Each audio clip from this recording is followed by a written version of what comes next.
going to start with Coach. You know, it's interesting. That's right. He was great. Great.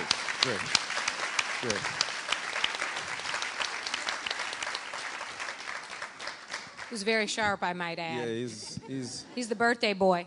Ah, yeah, yeah. You might have Clyde Frazier beat. So, tell us about what it means to work with these young men and to bring them into a sense of their own greatness, but also cautioning them against some of the excesses that might, interrupt and prevent them from realizing their goals and aspirations. You're working with them, in this film in a remarkable fashion. Tell us about what that's about, what it means.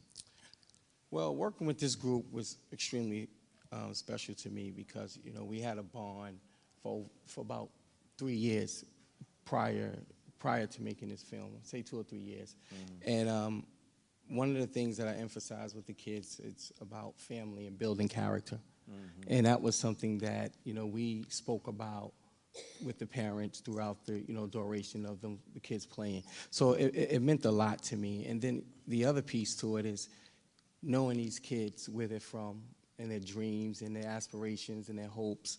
It inspired me to always want to just take an extra moment and just look at them from a different perspective and look at them from our future young black educators in our community. So mm-hmm. it was important for me to be a part of that. Mm-hmm. So deal with the kind of implicit bias of the representation of black men.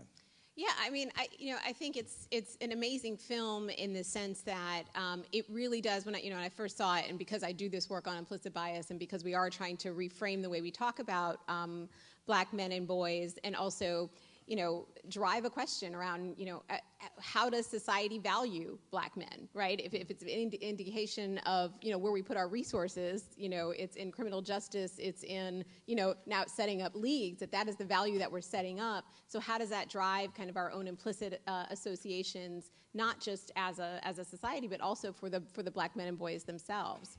Mm-hmm. And there is, the data, the mom who says, I don't want my son to be a statistic, I don't want to be that kid, is grounded in, I don't want him to be the one in three that may, be connected to the criminal justice system.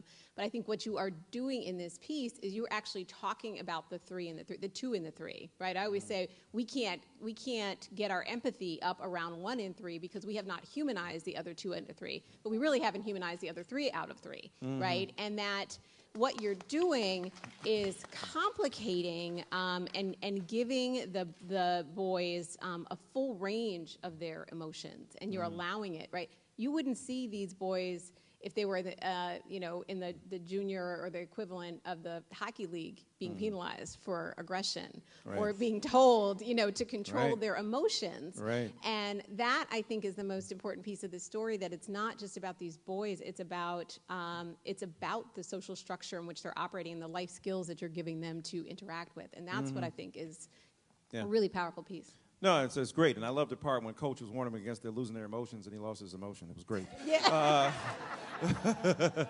That was beautiful. But also what's interesting, but this movie also, speaking about the implicit, deals with a premise that has hung in the air about the pursuit of athleticism and sports in black community. People on one hand, hey, we hear from the president and the first lady, don't just try to be a baller and a rapper. Even as all they invite to the White House are ballers and rappers.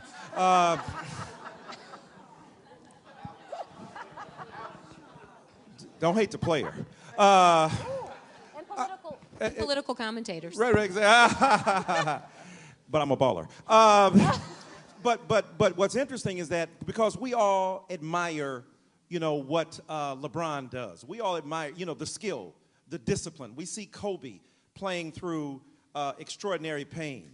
And still being an excellent player. Or here, Carmelo Anthony or Mari Stoudemire, one of the producers here, coming back from injury and being a great heroic figure.